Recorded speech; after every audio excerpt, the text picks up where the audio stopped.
Hola a todos, bienvenidos a Calamares en su tinta. Este espacio, como ustedes ya saben, para que hablemos un poco de historia, de historias, de libros, a veces de personajes raros y curiosos o no tanto. En fin, yo creo que todavía estamos bajo el influjo y el embrujo de esa humareda blanca, de la fumata bianca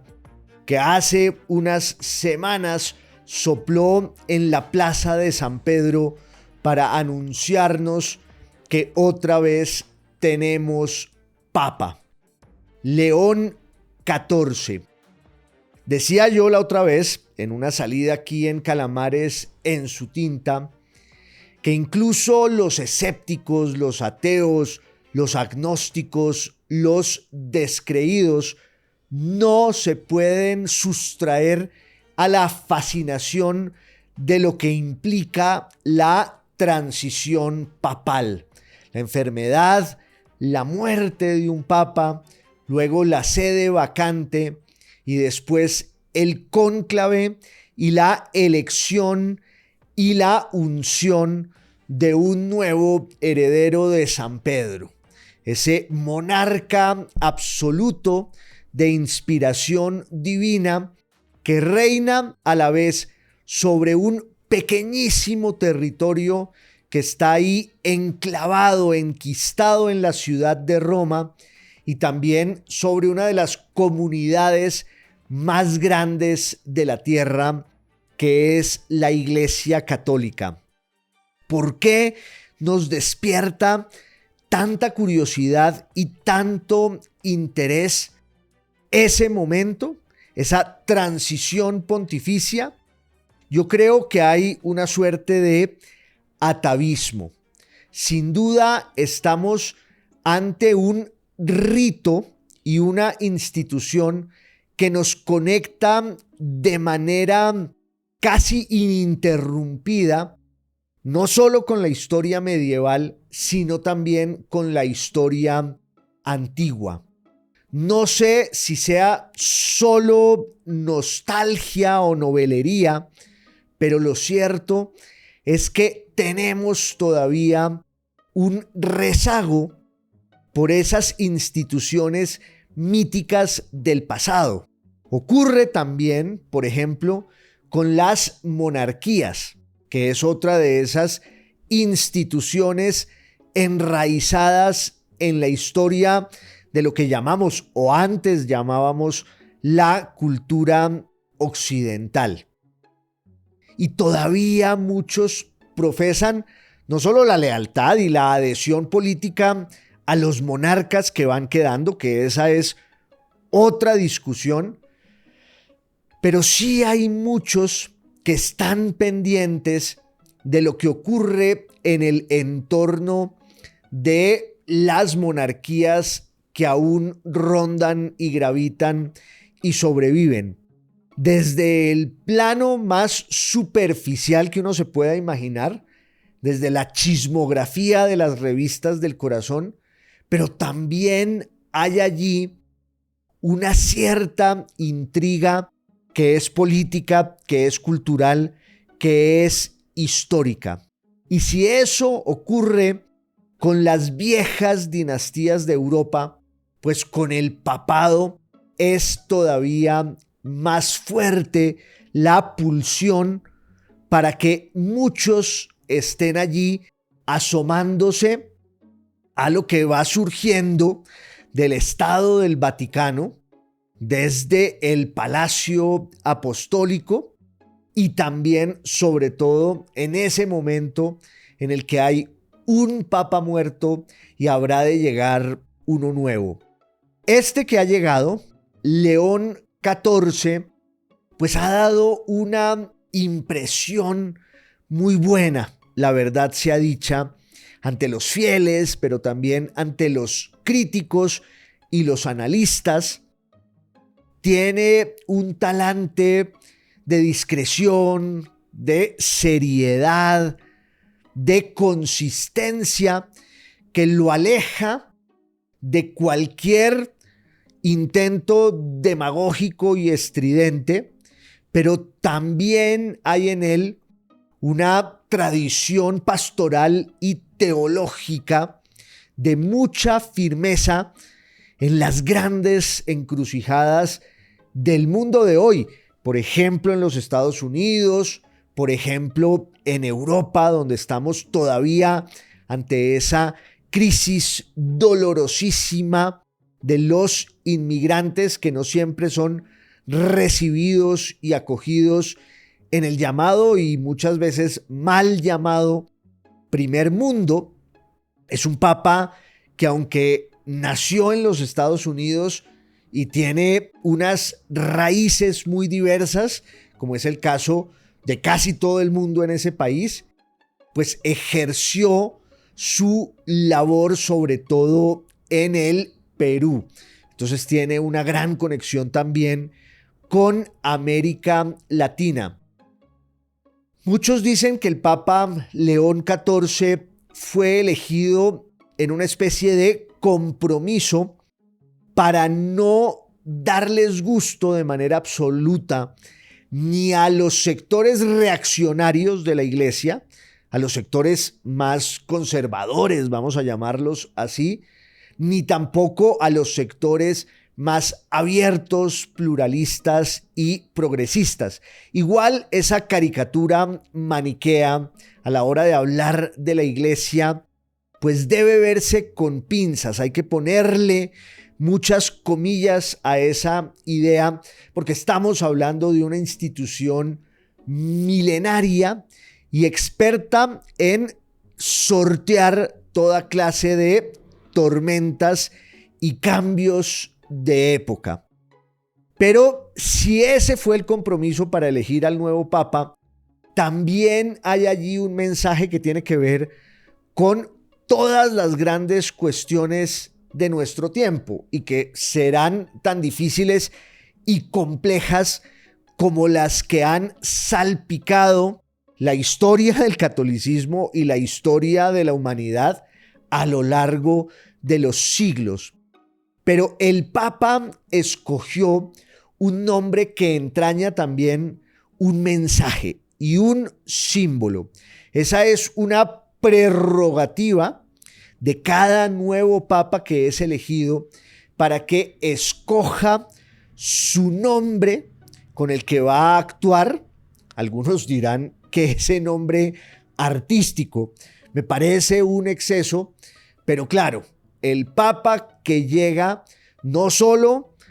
escoge su cuadrilla, sino que también lanza un primer mensaje que es esa invocación de su nombre pontificio. En el caso de León XIV, escogió el de León en homenaje y celebración de León XIII, un papa que lo fue entre 1878 y 1903, un papa longevo, uno de los que murieron más viejos, pensando en la historia del papado. De hecho, es también la primera persona o la persona más vieja del siglo XIX que figura en una filmación, en una grabación cinematográfica, porque además ya en el siglo XIX también la percepción de la historia va cambiando desde el punto de vista visual cuando se da el tránsito entre la pintura y la fotografía. Yo decía alguna vez aquí en Calamares en su tinta que ahí hay un cambio radical en la forma en la que empezamos a pensar, a leer, a entender y a contar la historia, porque las fotografías nos acercan muchísimo más a sus protagonistas. Es muy distinto ver un óleo, ver un lienzo,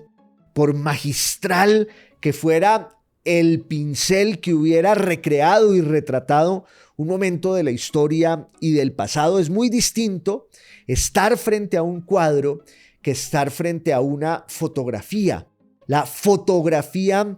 humaniza y vivifica ese pasado y lo conecta con nosotros de manera tan profunda que nos sentimos representados allí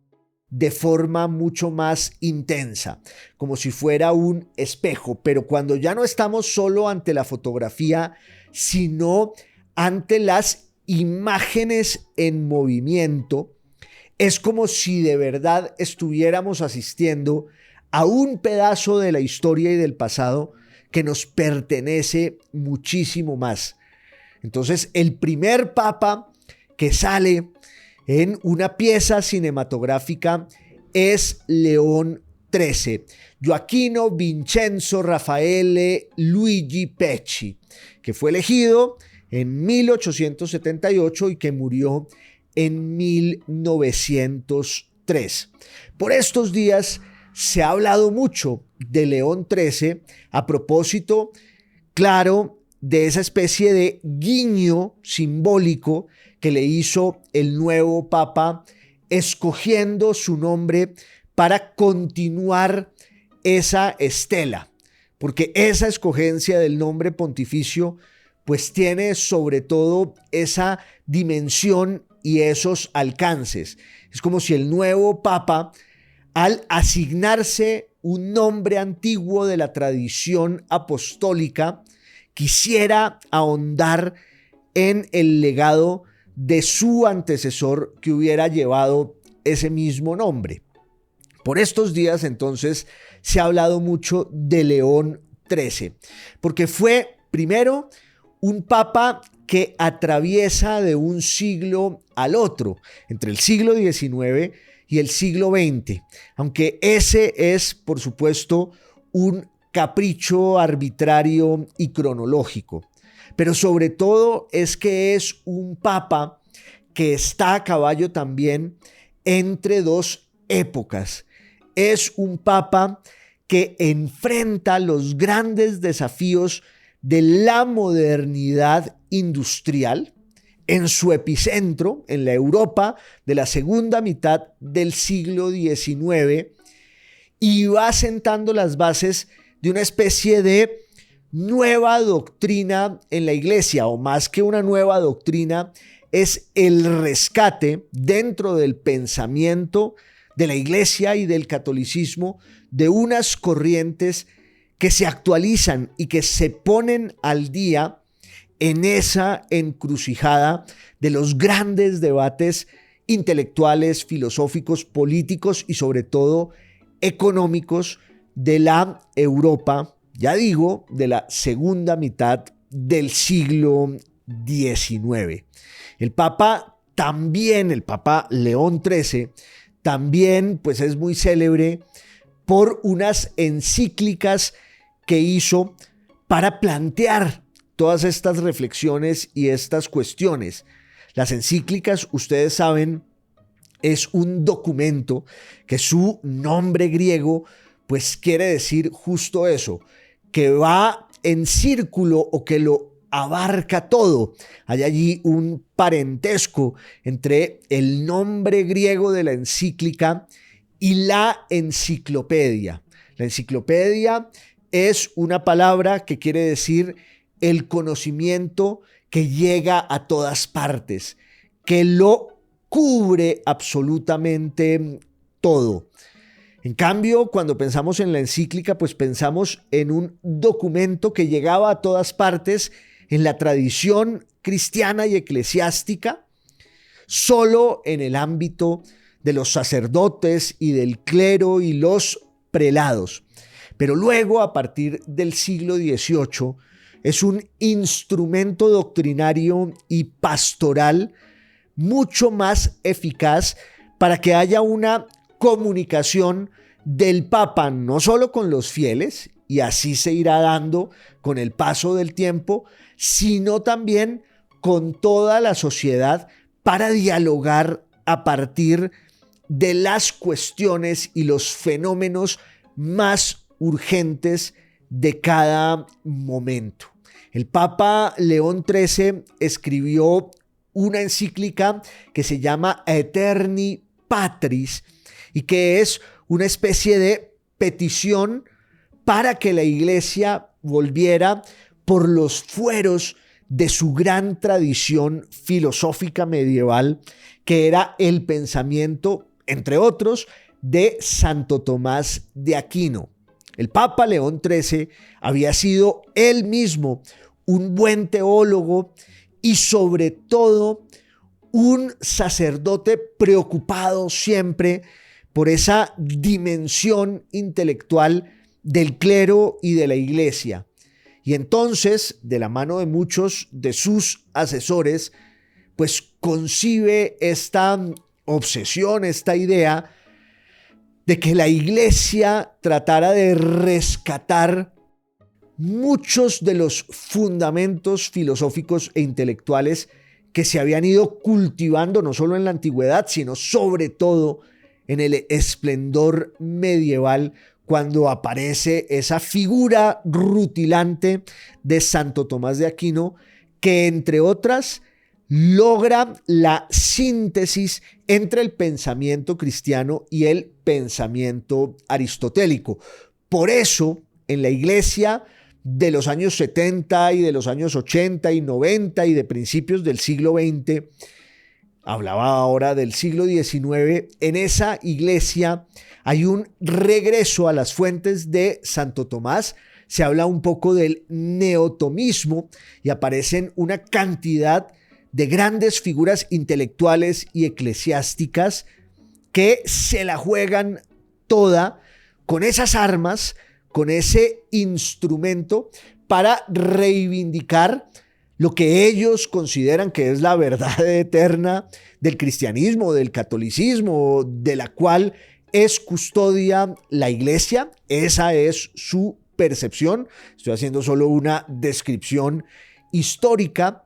Y el Papa León XIII fue determinante en esa suerte de renacimiento intelectual, filosófico y teológico de la Iglesia Católica a finales del siglo XIX y a principios del siglo XX. Pero es que había también allí otro contexto mucho más acucioso,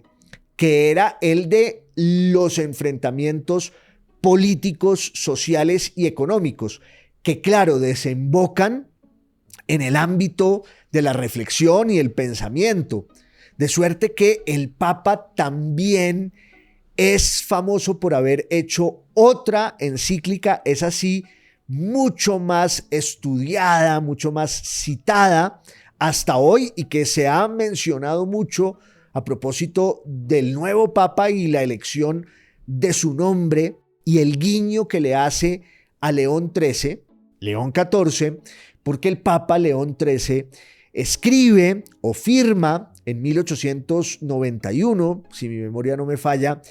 una encíclica que se llama Rerum Novarum, de las cosas nuevas. Por lo general, las encíclicas, salvo excepciones, se escribían en latín,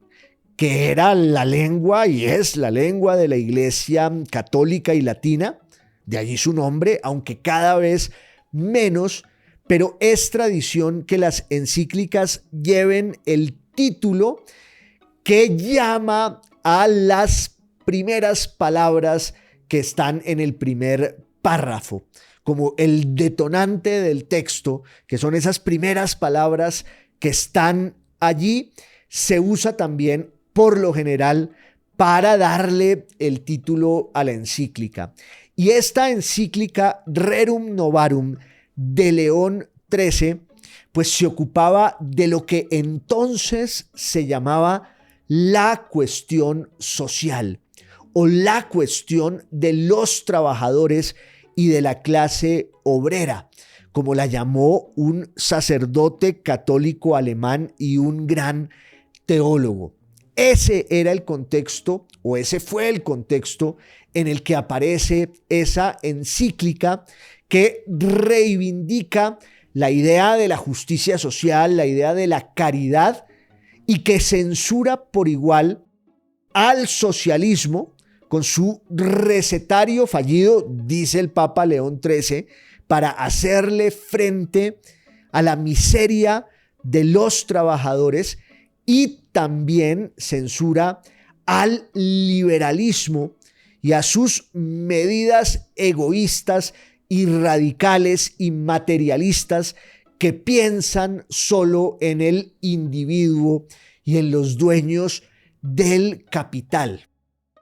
Aunque no fue solo el Papa León XIII el que se ocupó de manera inédita en el siglo XIX de esos conflictos, de esas tensiones y de esas cuestiones. De hecho, la Iglesia Católica llevaba muchos siglos tratando de lidiar con el significado de eso que llamamos la modernidad. Porque si ustedes lo piensan bien, la modernidad en muchos sentidos significa también un desmonte de esa noción del catolicismo como el gran poder espiritual, cultural y religioso de Occidente. Esa idea del catolicismo como una fuerza unitaria que ejercía el control moral e intelectual sobre la sociedad desde hacía siglos. Y eso se rompe ya con la Reforma Protestante en el siglo XVI y a raíz de ahí, pues una fractura por cuyas grietas van entrando las luces de la razón, del escepticismo, del pensamiento científico, y se va desarrollando también un pensamiento cada vez más secular, es decir, cada vez más alejado del poder y la influencia de la religión, pero en concreto de la religión cristiana en su vertiente católica, romana y latina. Y la Iglesia pues tenía que hacerle frente a esa nueva realidad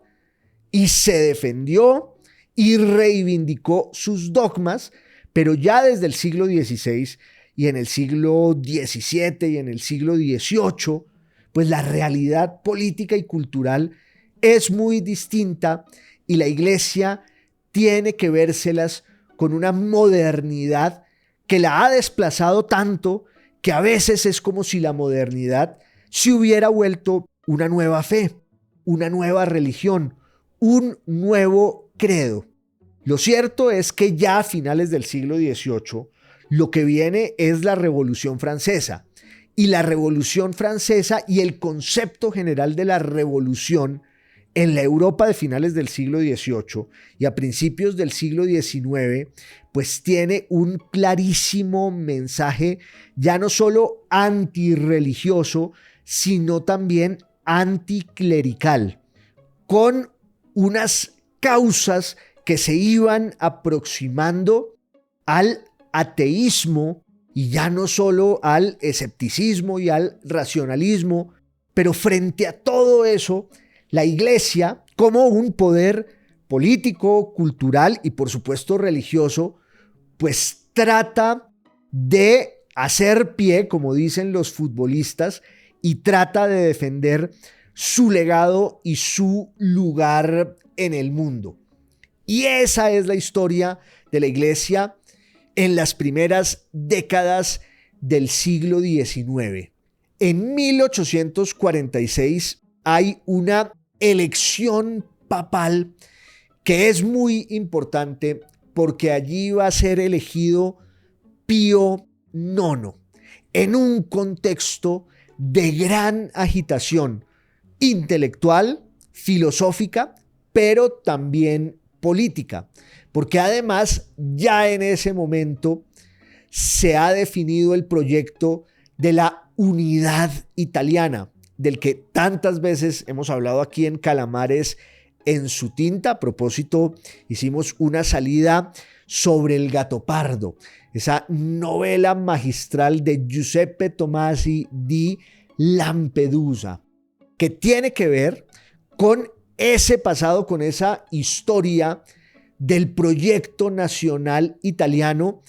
que se hace a despecho, claro, de las grandes fuerzas políticas y territoriales que todavía eran dueñas de una península que solo existía como entelequia, como ideal y como una construcción geográfica que en términos políticos estaba completamente atomizada.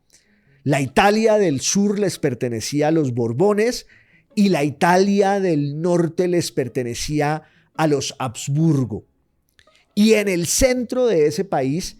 había una extensión territorial enorme que eran los llamados estados pontificios. En 1846 va a ser elegido Pío IX, que se presenta primero como una especie de papa liberal que está de acuerdo con muchas de las banderas que agitan tanto en Italia como en el resto de Europa muchos pensadores racionalistas y defensores de la causa liberal. Él simpatizaba con esa causa. No es que fuera un contemporizador, despreciaba obviamente el materialismo, el ateísmo, la masonería. De hecho, su primera encíclica, la primera encíclica del Papa Pío IX, en 1846, recién elegido, es una refutación del socialismo, que también era una corriente que ya estaba allí cabalgando para tratar de darles a los desposeídos, a los desheredados, una ilusión, una esperanza, una explicación de un mundo en el que además los pobres, los miserables, como los va a llamar Víctor Hugo, habían visto cómo la burguesía, que era la dueña del poder económico, se había aliado con la nobleza y la aristocracia que habían sido desalojadas del poder, que representaban y encarnaban todos los valores del llamado antiguo régimen, pero al final la revolución en las primeras décadas del siglo XIX lo que propicia es un encuentro, una síntesis entre los intereses de la aristocracia y la nobleza y el poder económico de los burgueses, los dueños del capital, los dueños de la industria, que codician también esos valores simbólicos que tienen los aristócratas, que ya no tienen el poder económico, pero que sí tienen el poder de la cultura, el poder del pasado, de sus abolengos, de su tradición. Y entonces se ha dado una alianza entre la burguesía y la aristocracia y la nobleza, y eso es lo que ocurre más o menos en las revoluciones de la década de los 30, y los proletarios, los trabajadores, los pobres se han quedado por fuera de ese relato. Siempre usan al pueblo como carne de cañón los revolucionarios, lo invocan para plegarse luego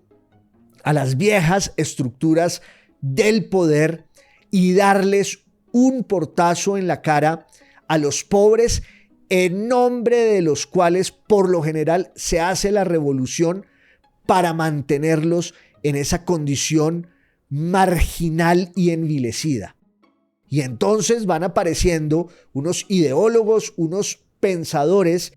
que señalan esas condiciones inhumanas en las que viven los pobres, los miserables, los proletarios, los trabajadores. Es lo que retrata la gran literatura de aquel tiempo, en especial la obra magistral y sin igual de Charles Dickens en Inglaterra, porque estamos también ante el auge de la revolución industrial,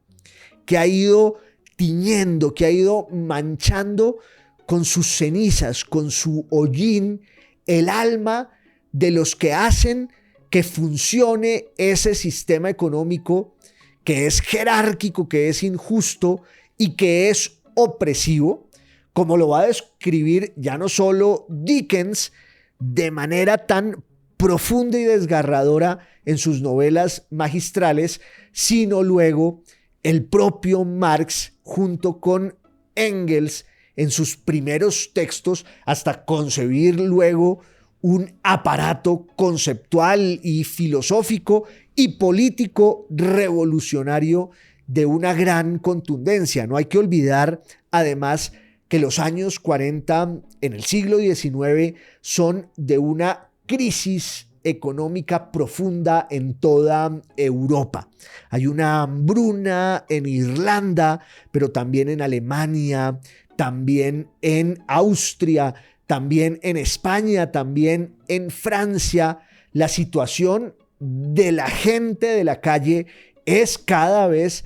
más dramática, es cada vez peor. E Italia, por ejemplo, no es la excepción, sobre todo en el sur borbónico y agrícola. En Italia se ve claramente esa frontera entre la vocación de la revolución industrial que estaban prohijando los alemanes y los ingleses y los franceses, mientras que en el sur italiano seguían las viejas estructuras y los lastres de un mundo del antiguo régimen en todos los órdenes, en la vida política, en la vida civil, en la vida cultural, pero sobre todo en la vida económica. Y por eso 1848 fue un año revolucionario, como lo dicen Marx y Engels en el manifiesto del Partido Comunista que se publica a finales de 1847. Un fantasma recorre Europa. Era el fantasma de la revolución, que tenía, por un lado, esa vertiente social y económica proletaria de luchar por la apertura política y por la justicia social, pero que tiene también otra vertiente que es la del romanticismo, la del nacionalismo. Y al Papa Pío IX le toca enfrentarse con esa corraleja, con ese mundo, y él, que posó de ser un simpatizante al principio del liberalismo, en 1848 le toca huir de Roma porque se va a proclamar una república que luego hará agua, pero que lo obliga a salir de la ciudad disfrazado de mujer, que era, pues claro, una circunstancia inesperada para un papa que le toca refugiarse justo en el sur de Italia, luego volverá a Roma y va a empezar a recrudecer su postura filosófica e ideológica y va a cerrarse a la banda porque entiende que sus coqueteos con el liberalismo van a ser pues muy graves y lesivos para sus intereses, porque el Papa al final era un monarca, era un rey. Entonces se acerca a los austriacos, se acerca a los Saboya, se acerca al ducado de Parma, se acerca a los Borbones que están ahí en Nápoles y están en Sicilia, que es el mundo que recrea de manera insuperable El Gatopardo, tanto la novela como la película y la serie que acaba de salir y que muchos han juzgado con benevolencia porque creen que es pues un acto de justicia tanto con el libro como con la película. Lo cierto es que también el Papa Pío IX empieza esa cruzada para tratar de regar la sal que tienen en el Vaticano sobre las heridas del mundo moderno que, dice el Papa, se ha entregado al escepticismo, al descreimiento, al racionalismo, al materialismo. Entonces, para Pío IX, el problema de la modernidad estaba en abrazarse con el diablo. Era un poco la premisa. Habrá quien se burle, habrá quien se escandalice, de pronto con razón, pero estoy señalando solo cuál era el punto de partida desde el cual el Papa empieza a acercarse también a muchos pensadores católicos tradicionalistas y conservadores en los años 50 del siglo XIX, hasta que ya en 1864, y cumpliendo un viejo sueño que había empezado en Spoleto en 1849, cuando la Iglesia Católica empieza a intuir los alcances de ese vendaval revolucionario de 1848, muchos sacerdotes, muchos teólogos, muchos cardenales y prelados dicen: tenemos que hacerle frente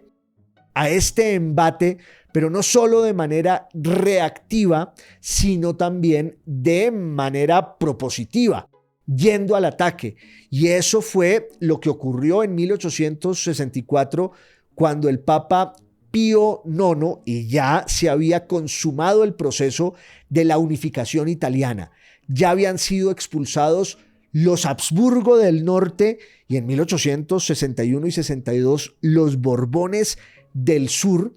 y ya todo el proyecto de la unificación italiana estaba centralizado en la monarquía constitucional de los Saboya, que del Piamonte crean el Reino de Italia, cuya capital es Torino, porque Roma sigue estando en poder de su rey, de su monarca, que es el Papa, y en este caso el Papa Pío IX, que hace una encíclica en 1864 que se llama "Con cuánta consideración" o "con cuánto cuidado", "cuánta cura" en latín. Y es una encíclica que empieza a señalar los grandes problemas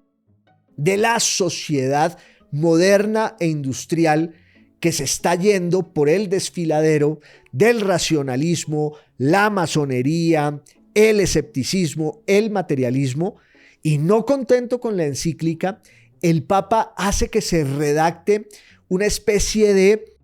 listado pormenorizado de los grandes errores en los que están incurriendo los europeos de aquel tiempo, la segunda mitad del siglo XIX. Ese listado se llamó el Sílabus,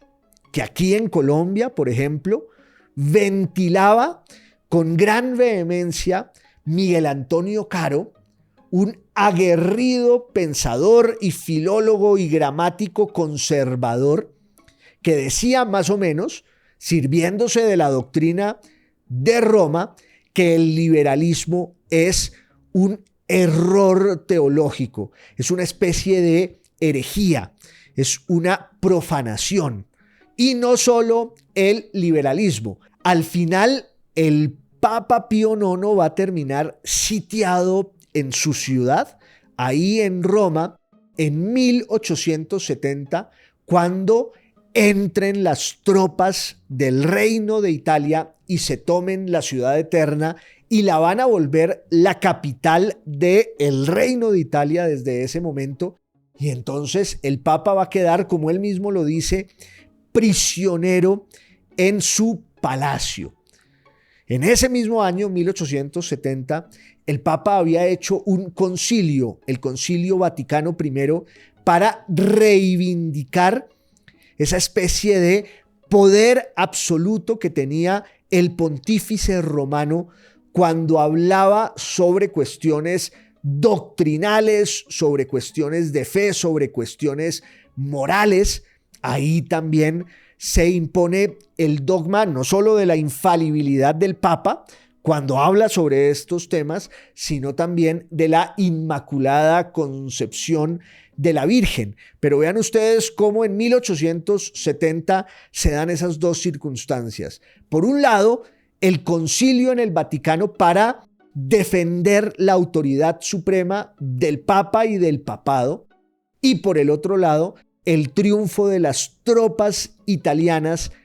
que desalojan al Papa de su propio territorio, clausuran los estados pontificios e Italia es por fin un país unido, es un reino cuya capital vuelve a ser Roma. Esa disputa no se va a zanjar sino en 1929, cuando la Iglesia, con el gobierno fascista, pues van a hacer unos acuerdos, los pactos de Letrán, para definir la frontera en términos diplomáticos entre el catolicismo y el Estado italiano. Así que los últimos 8 años de su vida los vivió recluido el Papa ahí en el Vaticano, lanzando excomuniones, el Papa Pío IX, hasta que muere en 1878. Su cuerpo no pudo ser enterrado al principio donde él quería, porque él quería que fuera llevado a la iglesia de San Lorenzo, fuera de los muros romanos, y tuvieron que hacer una especie de procesión clandestina con el féretro de Pío IX, que recibía saetas, insultos y escupitajos de muchos liberales y de muchos ateos que, claro, resentían como el Papa les había dicho a los católicos de Italia: no pueden apoyar en absoluto el proyecto de la unidad italiana. Pero en 1878 va a ser elegido León XIII. Y León XIII va a continuar esa labor de diálogo con la modernidad que había empezado Pío IX y que en realidad llevaba ya muchos siglos. Lo que pasa es que quien mejor lo esclarece es Pío IX y lo continúa León XIII. Es un diálogo desgarrador, es un diálogo pedregoso y muchas veces violento, porque son posturas completamente enfrentadas y distintas. Pero el ámbito en el que León XIII ve que se está dando el gran pulso por conquistar el futuro, y ahí hay mucha intuición y clarividencia política, es en el ámbito de la clase obrera y en ese mundo en el que el industrialismo, la revolución industrial, ha hecho toda clase de estragos. Entonces el Papa se sienta a escribir esta encíclica que se llama Rerum Novarum para decir: es indudable que los grandes avances económicos del capitalismo y del liberalismo tienen una vertiente deslumbrante y positiva, en la que, obvio, los ricos son, como suele decirse, cada vez más ricos, y ahí van jalonando el progreso de la sociedad, que es una especie de relato circular, porque el capitalismo avanza y va financiando el progreso del capitalismo, que también se entiende como el progreso de la sociedad toda, no solo en el ámbito material y económico, sino también en el ámbito político, social, educativo, cultural, etc. Es el gran mito de aquel tiempo, la idea del progreso casi en letras mayúsculas. Pero ese mito del progreso, dice el Papa León XIII, tiene una especie de zona oscura en la que hay un costo altísimo del progreso material, y frente a esa realidad, pues las respuestas de muchos de los pensadores que no vienen de la iglesia es una especie de remedio peor que la enfermedad, un antídoto más letal que el veneno que quiere neutralizar y combatir. Entonces, la encíclica Rerum Novarum de 1891 se ocupa, por un lado, de los horrores y los estragos de un capitalismo sin conciencia social, sin corazón, sin sensibilidad, sin justicia y caridad, que son dos nociones que el Papa hace cabalgar a lo largo de todo el texto de esa encíclica, para luego irse donde los socialistas a enrostrarles su recetario fallido, que resulta ser, según el Papa y según la Iglesia Católica en ese momento, pues peor que los horrores y los estragos del capitalismo. Hay en esa encíclica una defensa a ultranza, casi teológica, de la idea del valor de la propiedad privada, desde el derecho natural, no solo desde la costumbre y no solo desde la justicia de los hombres, dice el Papa, sino también desde esa idea metafísica que está en la Biblia, según la cual pues todos los seres humanos tienen derecho a la propiedad privada y a lo que les corresponde. Obviamente son unos conceptos que en el texto suenan muy bien, pero que a la hora de definirlos, pues crean una gran cantidad de tensiones y conflictos políticos, porque además ese era el momento ya en el que aparecen el anarquismo, el socialismo científico y dialéctico, con una aspiración y con una vocación revolucionaria de tomarse el poder en esos países de la Europa occidental e industrial. Y entonces también hay una reflexión en esa encíclica Rerum Novarum, de las cosas nuevas, en 1891, sobre el papel del Estado y su intervención en la vida de la gente. Hay una especie de crítica del Papa a cómo el Estado, que es un agente laico y secular, quiere meterse en la moral de los individuos, extirpando de su alma pues todos los rezagos religiosos, sentimentales, en los que el catolicismo seguía siendo muy fuerte. Era un poco la situación en Alemania. Fue en Alemania donde el catolicismo tuvo que enfrentarse contra el Estado en lo que se llama la guerra cultural, y son los católicos alemanes desde muy temprano los primeros que dicen: si la iglesia no se acerca a los pobres, que es su público objetivo, que es su audiencia natural, pues va a perder toda posibilidad